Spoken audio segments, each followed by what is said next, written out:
Muy buenas a todos los presentes ahí del otro lado de sus pantallas. Hoy vamos a continuar y concluir con la segunda carta de Timoteo, ¿no? Hoy vamos a estudiar el capítulo 4 de la segunda carta de Timoteo para, bueno, continuar con nuestra materia de cartas pastorales.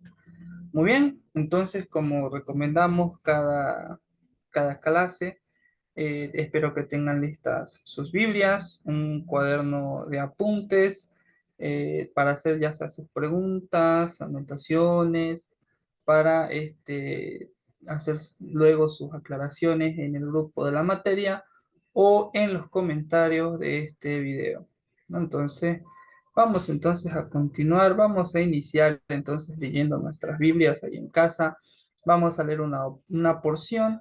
Vamos a dar después el comentario correspondiente para poder contextualizarnos en las escrituras. Muy bien, entonces vamos todos juntos a nuestras Biblias. Iniciamos leyendo la primera porción del capítulo 4, versículo 1 al 8, el cual estoy muy de acuerdo con el título que muchas Biblias pusieron, que es Predica la palabra. Muy bien, entonces recordemos, ojo, nuevamente es bueno siempre contextualizarse. El apóstol Pablo está preso, es su último encarcelamiento. Después de este encarcelamiento, el apóstol Pablo, pues lamentablemente sería ejecutado, ¿no? Y él lo sabía muy bien. Eh, Esta carta fue escrita aproximadamente un poco antes del martirio de Pablo, 67 después de Cristo, ¿no? Entonces, está escrita al joven Timoteo. Es una carta de ánimo con un toque melancólico y recomendativa, ¿no? Entonces, con eso en mente, vamos a continuar con nuestra lectura. Dice así, desde el versículo 1 hasta el 8 del capítulo 4. Te encarezco delante de Dios y del Señor Jesucristo, que juzgará a los vivos y a los muertos en su manifestación y en su reino. Que prediques la palabra, que instes a tiempo y afuera de tiempo, redarguye, reprende, exhorta con toda paciencia y doctrina, porque vendrá tiempos cuando no sufrirán la sana doctrina, sino que teniendo comezón de oír, se amontonarán maestros conforme a sus propias concupiscencias, y apartarán de la verdad del oído y se volverán a las fábulas. Pero tú sé sobrio en todo, soporta las aflicciones, haz obra de evangelista, cumple tu ministerio. Porque yo ya estoy para ser sacrificado y el tiempo de mi partida está cercano. He peleado la buena batalla, he acabado la carrera, he guardado la fe. Por lo demás, me está guardada la corona de justicia, la cual me dará el Señor, juez justo en aquel día, y no solo a mí, sino también a todos los que aman su venida. Muy bien, entonces vamos a empezar con el comentario de esta porción de las Escrituras. Iniciemos, ¿no? con lo primero, ¿no? Con lo primero, dice, ¿no? Que te encarezco delante de Dios y del Señor Jesucristo, quien juzgará a los vivos y a los muertos en su manifestación y en su reino. ¿No? Y esto es interesante y esto es doctrina. Nos está hablando tanto de la doctrina del Padre como de la doctrina del Hijo, y también nos está hablando acerca de escatología, ¿no? Escatología, recordemos que es la doctrina de los eventos del porvenir, ¿ok? Entonces, teniendo en cuenta esto, dice, ¿no? Primero te encarezco delante de Dios, te encargo delante de Dios, ¿no? Este encargo que te estoy haciendo está delante de Dios y del Señor Jesucristo, ¿no? ¿Por qué? Y es interesante que se va a desarrollar el por qué en esta porción, pero nos da un dato, nos suelta un dato interesante que dice ahí que juzgará a los vivos y a los muertos en su manifestación y en su reino. Muy bien, entonces es interesante esto, pues. Hay muchas traducciones que pudieran decir a los vivos y a los muertos, se podría referir eh, tanto a los que cuando el Señor Jesucristo venga en las nubes a recoger a su iglesia, va a haber personas cristianos vivos, cristianos muertos, ambos serán transformados y llevados al tribunal de Cristo, donde pasaremos todos juntos una especie de juicio, donde se nos darán las recompensas de las obras que hicimos en vida dentro de nuestra vida cristiana. Como también puede referirse en el reino de Dios, cuando sea el milenio, no el fin del milenio, y se pase, antes de pasar a cielo nuevo y tierra nueva, mencionado ya en Apocalipsis, también se dice, ¿no? Que los vivos, el mar arrojará a sus muertos, y irán todos a juicio y serán juzgados en sus obras para condenación. ¿No? Entonces es interesante esto, ya que sea cual sea el caso, o si no, puede referirse también que los vivos en referencia a los cristianos y los muertos en referencia a los inconversos, ambos nos vamos a presentar en algún punto delante de la presencia de Dios para ser juzgados, ¿no? ¿Y por qué esta idea? ¿No? O al menos en mi persona, pónganlo aquí entre paréntesis, ¿por qué mi persona, el pastor Daniel, se inclina hacia la idea de que esto se refiere a juicios para recompensa según su obra?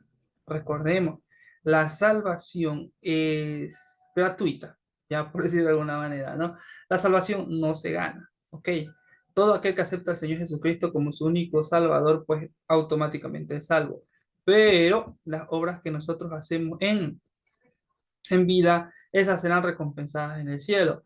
Ojo, y eso quiero que al final, cuando si han puesto atención a la lectura, en el versículo 8 se habla acerca de una corona de justicia, ¿no? Entonces vamos a analizar eso. Pero dejémoslo ahí.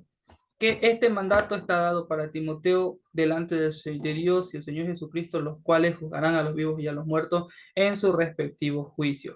Por lo tanto, no, ya que va a haber un juicio para aquellos aquellos cristianos que han hecho un buen ministerio, que han hecho buenas obras, y también para los inconversos, los cuales se les presentará el hecho de que el evangelio se les ha sido presentado y ellos no lo aceptaron. Por lo tanto, entonces la recomendación que se le hace a Timoteo y que se le puede hacer a cualquier cristiano es que prediques la palabra.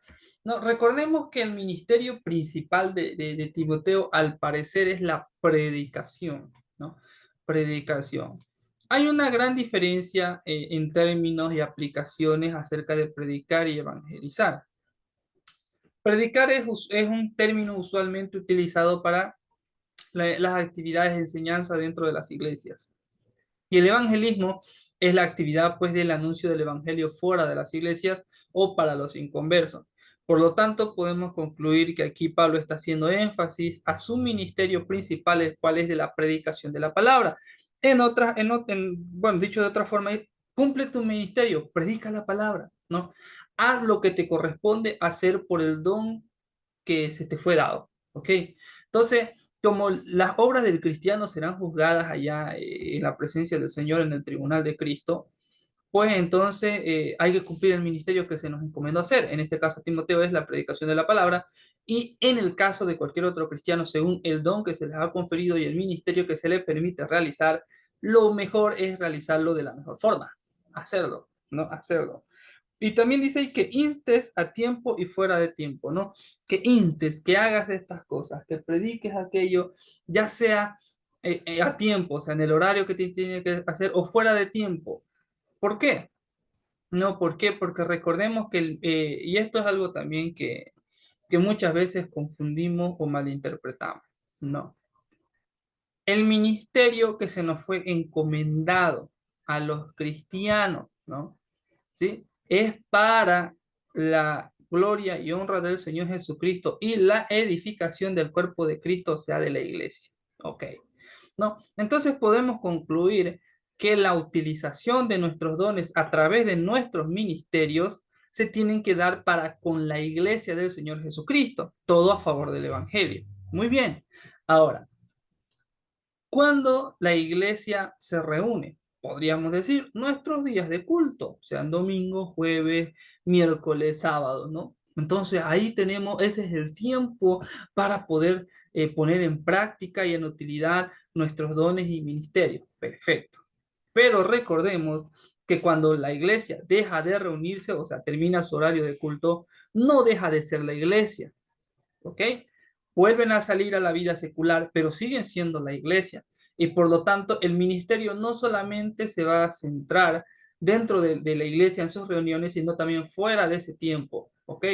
Por lo tanto, el ministerio cristiano, el cual podríamos decir que es la aplicación del don en función a la gloria de nuestro Dios para con el evangelio, se tiene que realizar tanto en la iglesia como, o sea, tanto en el tiempo que se le da para realizar ese ministerio, como también fuera de ese tiempo, ¿no? Entonces, en toda oportunidad que tengamos para realizar el ministerio se debe hacer. También dice, no, redarguye, reprende, exhorta con toda paciencia y doctrina. Esto de redarguir, reprender y exhortar son como enseñanzas o enseñanzas, perdón, más personales, ¿no? Redarguir es como ayudar a cambiar, reprender es ayudar no, redarguir es como mejorar, cambiar de un estado a otro. Reprender es como ayudar a un cambio de algo malo por algo bueno. Y por último, la exhortación es de tipo ánimo, pasar de un estado de desánimo a ánimo.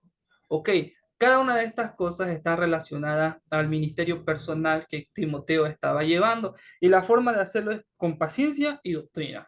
Ok, tiene que tener paciencia a la hora de relacionarse con los hermanos y tiene que hacerlo bajo la sana doctrina.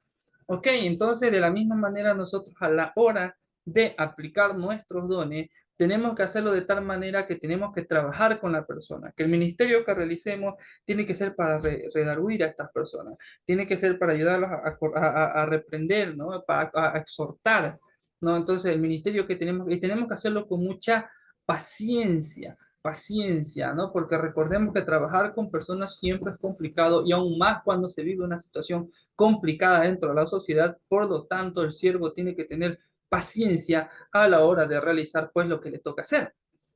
Y no solo eso, sino que también sus enseñanzas, su ministerio tiene que estar fundamentado sobre la sana doctrina, ¿no? Por ejemplo, dentro de lo que es nuestro seminario bautista internacional, hay una materia, se llama doctrina, ¿no? La doctrina fundamental. Recordemos que la Biblia esencialmente podríamos dividirlas como doctrinas fundamentales y doctrinas generales. La palabra doctrina significa enseñanzas. Existen enseñanzas fundamentales y enseñanzas generales, cosa que se dio la introducción al inicio pues, de esta materia. ¿Ok? También tengo la certeza de que se les ha enseñado y si no se les ha enseñado todavía, se les va a enseñar. Pero es importante saber que nuestra Biblia está dividida por doctrina. Algunos contabilizan 7, otras contabilizan 9, pero lo que tenemos que entender es que las doctrinas siempre están dadas para cimentar la fe del cristiano. ¿Ok? Bueno, eso como un dato. Entonces, teniendo eso en mente, tiene que existir un correcto uso del don y el ministerio en el tiempo que nos toca, fuera del tiempo que nos toca, porque cada obra que vamos a realizar, pues, para con el ministerio será juzgada el día del juicio para la iglesia en el caso del tribunal de Cristo. ¿Por qué? Porque dice ahí el versículo 4: vendrán tiempos cuando no sufrirán la sana doctrina, sino que teniendo comezón de oír, se amontonarán maestros conforme a sus propias concupiscencias y apartarán de la verdad el oído y se volverán a la fábula, ¿no? Habrá tiempos donde no se sufrirá la sana doctrina, no se sufrirá la sana doctrina. ¿Qué significa esto, no? ¿Qué significa, qué relación tiene sufrir la sana doctrina? Por ejemplo, cuando hace mucha calor, hay una necesidad, ¿no? De tomar agua. Uno sufre la necesidad de consumir agua. No sufre la necesidad de consumir agua. Y de repente se presenta la oportunidad de comprarnos, no sé, una Coca-Cola, ¿no? Una Coca-Cola, va a venir alguien, a mí me gusta esta Coca-Cola, si quieres te invito, si quieres te vendo, si quieres te doy.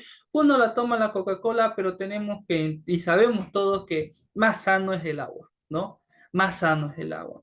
De la misma manera vendrán tiempos donde no se sufrirá la sana doctrina porque en algún punto va a faltar la enseñanza y la predicación de la sana doctrina.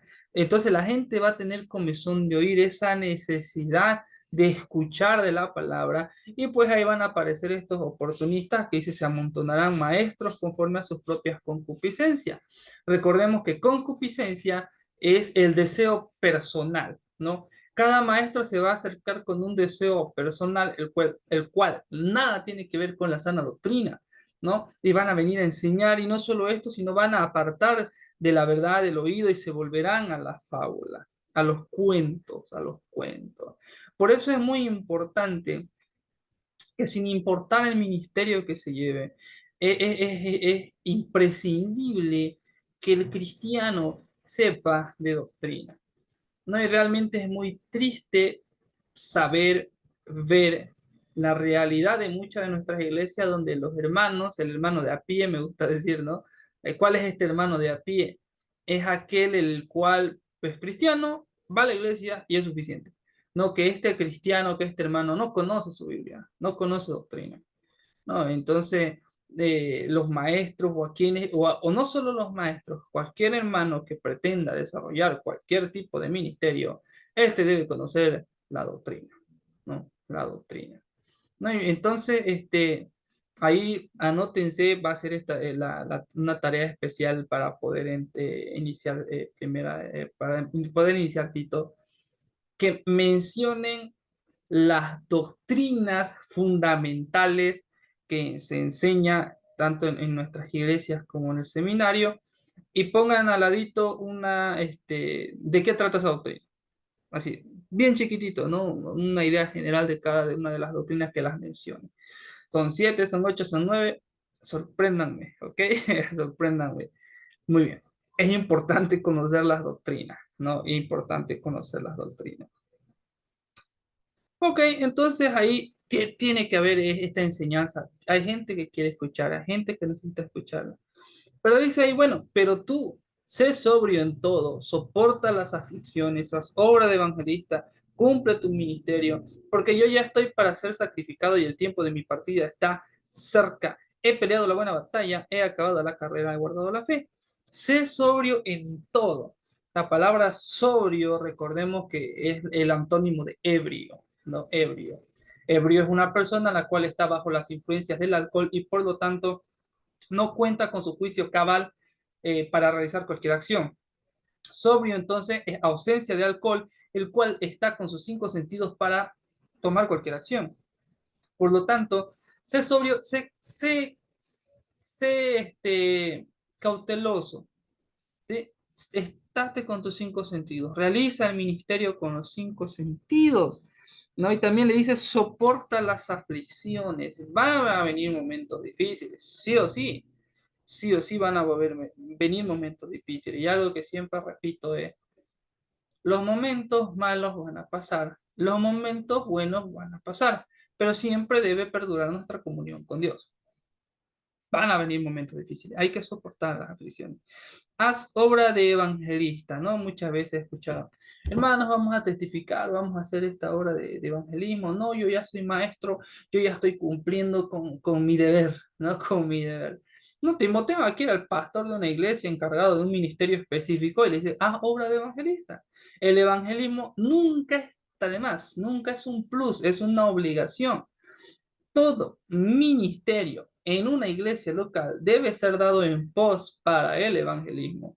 ¿Por qué? Porque ¿cuál es la razón de existir de la iglesia local?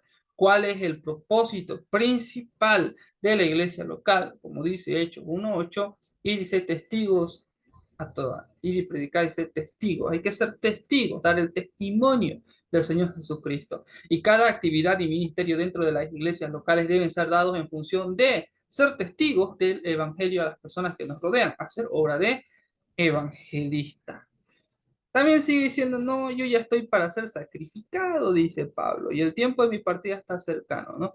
Yo quiero seguir haciéndolo, pero yo me voy a morir, ¿no? Ya como que no puedo hacer mucho porque mi tiempo está cerca, te toca hacerlo a ti. No, por eso a mí me hace reír y también me pone en parte triste cuando hablo con hermanos que ya están mayores de edad. Hermano, ¿qué tal si hacemos este ministerio? ¿Puedo hacer esto? Me dicen, no, que trabajen los jóvenes, yo ya hice. Pablo tenía razones para decir esto porque él estaba seguro que este encarcelamiento no iba a pasar, se iba a morir. Entonces, si el hermano no está seguro que se va a morir, entonces, ¿por qué debe detenerse de hacer el ministerio? ¿No? Obviamente no va a poder hacer lo mismo que hacía años antes, pero va a poder realizar otro tipo de ministerio acorde con su situación y contexto actual, ¿no? Dejar la edad o la situación no es excusa para dejar de servir. ¿No? Porque, por ejemplo, el sacerdote del Antiguo Testamento dejaba de ser considerado sacerdote el día que se moría. Por lo tanto, el cristiano sigue siendo cristiano, siervo de Dios, hasta que se muere. Entonces, no hay excusa. Pablo decía, yo ya estoy para ser sacrificado, te toca hacer estas cosas a ti.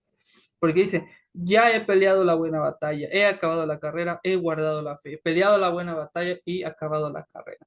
Es interesante esto porque cuando los soldados volvían y peleaban la batalla y sobrevivían, volvían si estaban mayores para ser jubilados y esperar su muerte.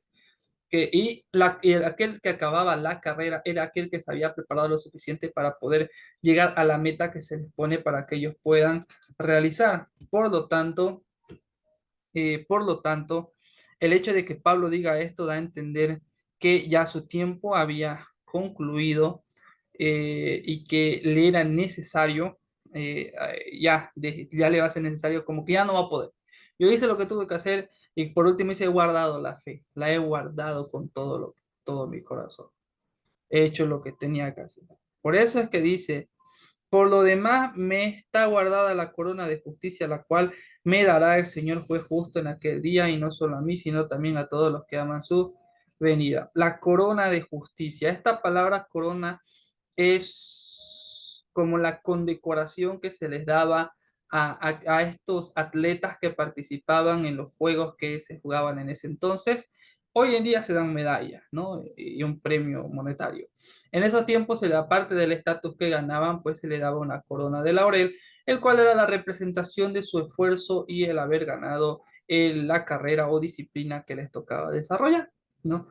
Entonces, interesante esto, y esta corona se dará en el juicio que tendrá la iglesia en el tribunal de Cristo, ¿no? En el tribunal de Cristo, donde la iglesia será juzgada según las obras que el cristiano haya hecho para el ministerio, sean buenas o malas, ¿no?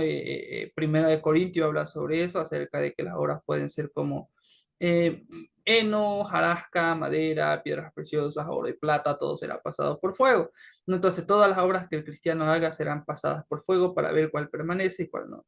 El hecho de cumplir el ministerio, ¿ok?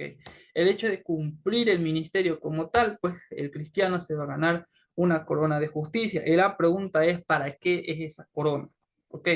¿Para qué es esa corona? Creo que no les di que investiguen para qué son las coronas o para qué creen ustedes que puede servir una corona, la corona de justicia y las otras que se mencionan, la corona de paz y todo aquello.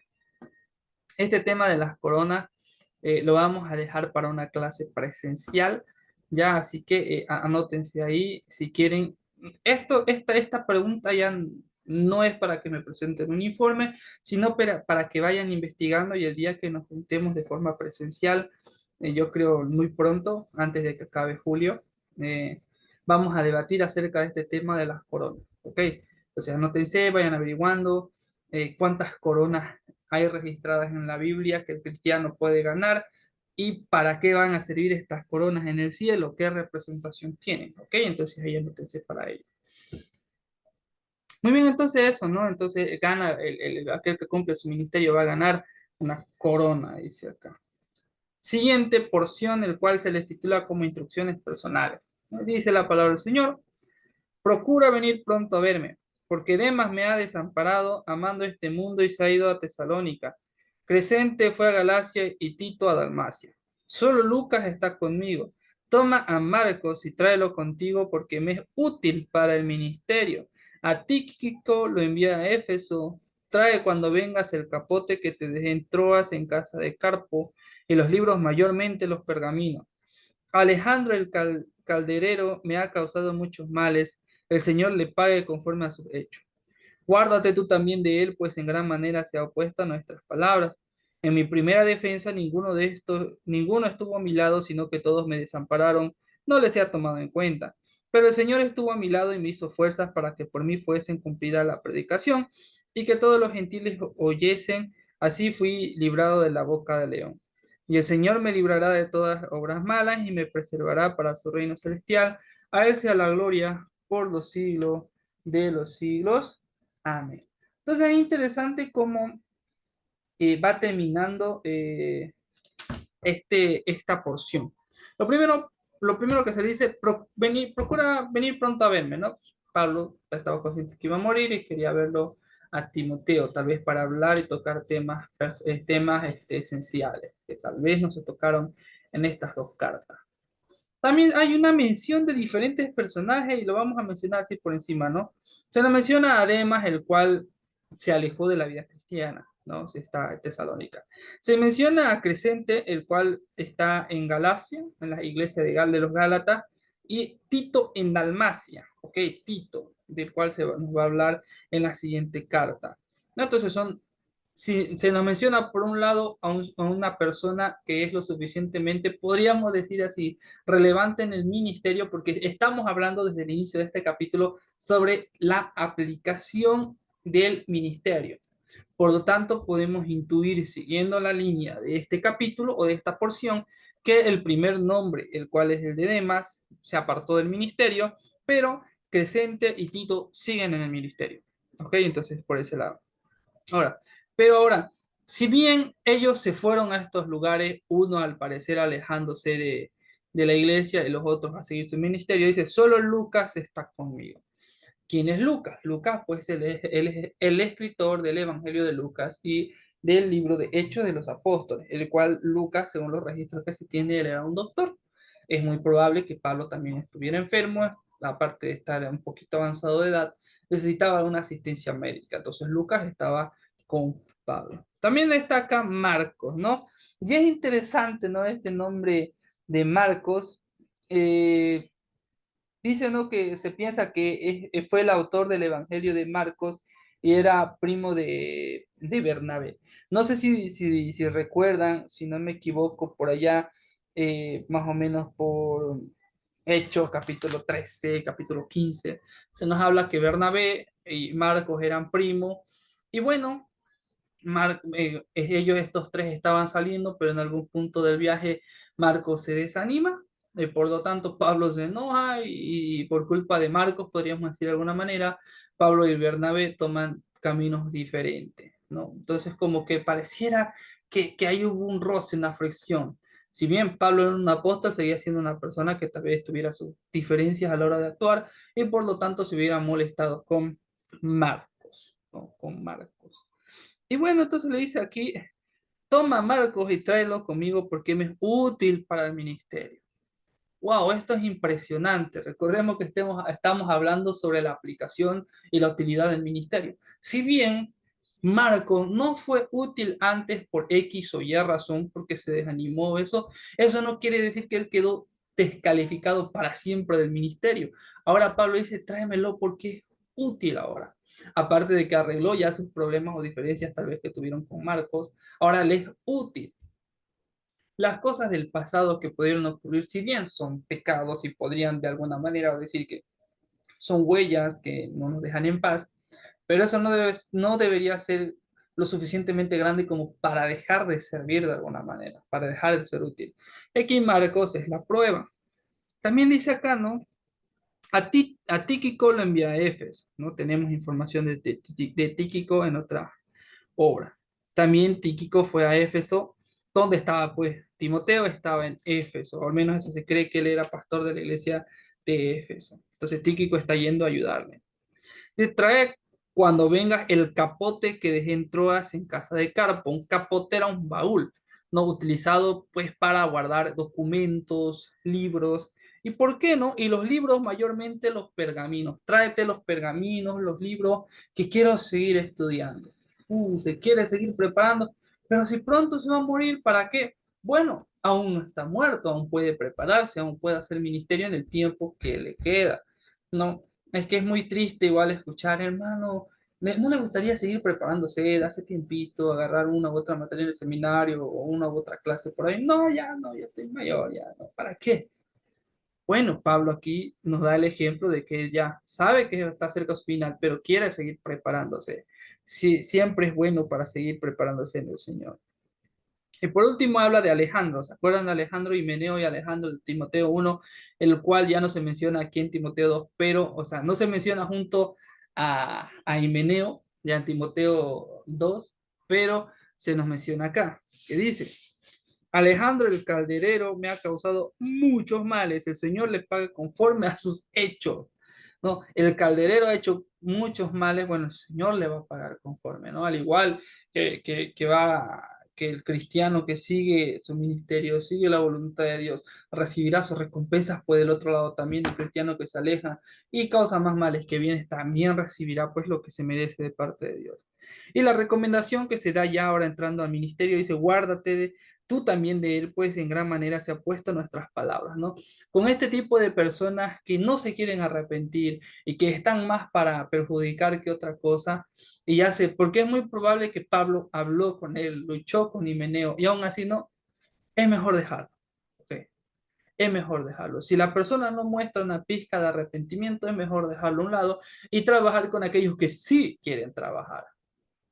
No, a veces como cristianos nos aferramos a una persona, a un grupo de personas como líderes, personas que no quieren hacer, ¿no? Chicos en el culto de jóvenes que no quieren colaborar y que no ponen de su parte. A veces nos aferramos, pero si ya hicimos todo lo que podíamos hacer y estamos, en vez de ocupar ese tiempo perdiendo, sé que es duro lo que estoy diciendo y es Pablo lo que le dice esto, en vez de ocupar tu tiempo de tratar de llevarte bien con el que no quiere hacerlo, hazlo entonces, pues aprovecha entonces esas fuerzas y energías con quienes sí. ¿Eso quiere decir que hay que dejarlo al muere? No, si ya se hizo todo lo que se pudo hacer con esa persona y ya no se puede más, pues hay que dejarlo tranquilito ahí, no meterse con él y en el día en el que él reflexione y se arrepienta y quiera volver al ministerio, pues se lo recibe con los brazos abiertos, pero mientras tanto no, es mejor dejarlo tranquilo. No, y dice ahí en el versículo 16, en mi primera defensa ninguno estuvo a mi lado, sino que todos me desampararon, no les he tomado en cuenta. ¿Qué significa esta de la primera defensa? No, defensa aquí se corresponde con el término apologética, ¿no? Como defender su posición, en este caso, delante de un concilio. Esto podríamos hablar acerca de que en el sistema legal que existía en la sociedad grecorromana existían dos audiencias. La prima actio, que era donde que era la primera defensa, se le traía a la persona, se le presentaba sus cargos y si él quería someterse a una audiencia formal, y ahí según las alegaciones que daba el acusado y según corresponda al juez, iba a haber una segunda defensa o como se le llama también el secunda actio, ¿no? El secunda actio, la segunda defensa. Parece ser que en la primera defensa nadie estaba con Pablo. No sé por qué, tal vez se asustaron, no se tienen en cuenta, pero Pablo dice que no se los tome en cuenta, ¿ok? No, no, porque si bien a Pablo le hubiera caído bien compañía, pero dijo que no. Razones podríamos especular, pero no me gustaría hacer eso ahora. Pero por algún motivo Pablo dijo que no se los tome en cuenta. Sí, el contexto tal vez que estaba viendo Pablo en ese entonces era lo suficientemente, por decir de alguna manera, justificable para las personas que le acompañaban el hecho de que estas mismas personas no le acompañaran en esta primera defensa. Pero Pablo dice aquí en el versículo 17, no, pero el Señor estuvo a mi lado y me dio fuerzas para que por mí fuese cumplida la predicación y que todos los gentiles oyesen. Así fui librado de la boca del león. Esto igual es increíble, a pesar de que estuvo en esta primera defensa, tal vez estuvo expuesto. Digo, no, el Señor me cuidó, me libró y aparte de eso tuve la oportunidad de predicar a los gentiles. No, por ejemplo, ¿cuál sería la única chance que Pablo tuviera para predicarle a un juez? Imagínense. Ese era su momento y se utilizó. Pudo llegar a todas las personas posibles en cada situación que Pablo se encontraba por la guía del Señor. Y por último dice, y el Señor me librará de toda obra mala y me preservará para su reino celestial. A Él sea gloria por los siglos de los siglos. Amén. El Señor me librará de toda obra mala, ¿no? ¿Obra mala de quién? ¿O de qué? Está claro que las obras que el mundo tenían contra Pablo, que lo encarcelaban, lo azotaban, parece ser que el Señor no lo libraba de eso. Pablo está hablando acerca de su ministerio, que el Señor lo iba a librar de las obras malas que él pudiera cometer. Pablo no podía librarse él mismo de sus obras malas, sino que tenía que depender del Señor. Entonces, podríamos decir que la idea de fondo, y con esto cierra Pablo esta sección, que es por el Señor es que podemos ser librados de las obras malas, que por el Señor podemos ser preservados para el reino celestial, que por el Señor a Él tenemos que darle la gloria todo el tiempo. No somos nosotros los que hacemos el ministerio, o sea, no somos nosotros con nuestra fuerza que realizamos el ministerio si no es Cristo a través de nosotros que nos impulsa para realizar el ministerio. En el momento en el que el cristiano entienda esto, a pesar de las dificultades, de las personas que le rodean y todo, va a poder seguir adelante hasta las últimas consecuencias del Evangelio. Por eso Pablo dice esto aquí al final, estas instrucciones personales, que la idea de fondo de la instrucción personal podríamos cerrar que está simplemente en el Señor Jesús. Él es el que nos libra, Él es el que nos guía. Y por último, pero no menos importante, salutaciones finales. Saluda a Priscila y a Aquila y a la casa de Onesíforo. Erasto se quedó en Corinto y a Trófimo dejé en Mileto enfermo. Procura venir antes del invierno. Éubulo te saluda y Pudente, Lino, Claudio y todos los hermanos. El Señor Jesucristo esté con tu espíritu, la gracia sea con vosotros. Amén. No, entonces podemos saber, ya hemos leído, bueno, no en las cartas de Timoteo, pero en otras cartas, que ya, ¿quiénes eran, no? Prisca y Aquila, ¿no? Se creen que es Priscila y Aquila, que son una pareja de amigos de Pablo, ¿no? Ministraron juntos con Pablo en la ciudad de Éfeso. Después, según los registros que se tiene, ellos volvieron a Roma y también hay un saludo muy bonito a la casa de Onesíforo. ¿Cuál es la casa de Onesíforo? Pues donde parece ser se reunía la iglesia de Éfeso. También se nos habla de un personaje, el cual es Erasto. Muchos dicen, según los registros que se tiene, que era el tesorero de la iglesia de Corinto, ¿no? Por eso se quedó en Corinto. Y a Trófimo dejé en Mileto enfermo, ¿no? Trófimo también se cree que era una persona nativa de la región de Asia y provenía pues de Éfeso. También se tiene registros en Hechos 24 que había acompañado a Pablo de Grecia a Troas. Entonces era una persona también conocida, estaba enfermito, se quedó en Mileto. También dice, procura venir a verme antes de invierno, ¿no? Eh, entonces, que venga en invierno, pues para que le lleve lo que le tiene que llevar, y aparte es así en una época fría, y va a ser complicado para que Timoteo pueda viajar hacia allá. Ébulo saluda, Pudente, Lino, Claudia y todos los hermanos, ¿no? Los primeros tres nombres son en latín, ¿no? Ébulo, Pudente y Lino son nombres en latín, por lo cual podemos induir que estos cristianos eran cristianos nacionales de Roma, o por lo menos de la región de Italia. Eh, de Claudia no sabemos más acerca de ella, ¿no? Pero entonces es interesante que el Evangelio, o sea, que Éulo, Pudente y Lino son nombres en latín, nombres romanos, que eso quiere decir que parece ser que en su encarcelamiento Pablo testificó y miren, se convirtieron en tres personas romanas. Así que el ministerio no se detiene. Y por último, el Señor Jesucristo esté con tu espíritu, la gracia sea con vosotros. Amén. Muy bien, entonces con esto cerramos. Bueno, el Señor Jesucristo esté con tu espíritu, ¿no? Que el Señor Jesucristo esté contigo, con tu espíritu, dándote ánimo, ¿no? Que Él sea el centro de tu vida. Recordemos, esa es la idea del fondo del ministerio. Entonces, aquí vamos a terminar, con esto vamos a cerrar. Y animarlos entonces, hermanos, a que puedan estudiar, a que puedan ver, recordarles, ¿no? Que la tarea que les he dado, la cual sí voy a revisar, es que anoten las doctrinas las cuales los cristianos bautistas creemos y un pequeño resumen de qué trata la doctrina. Tiene que ser pequeño, muy pocas palabras, no es necesario que se extiendan mucho. Y también que averigüen acerca de las coronas, dónde se van a repartir, cómo va a ser la cosa, para qué sirve.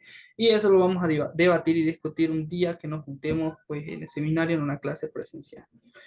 Muy bien, no se olviden que el examen va a estar puesto y dispuestos en esta fecha, lunes 10 de julio, en el seminario, ¿no? Para todos los hermanos.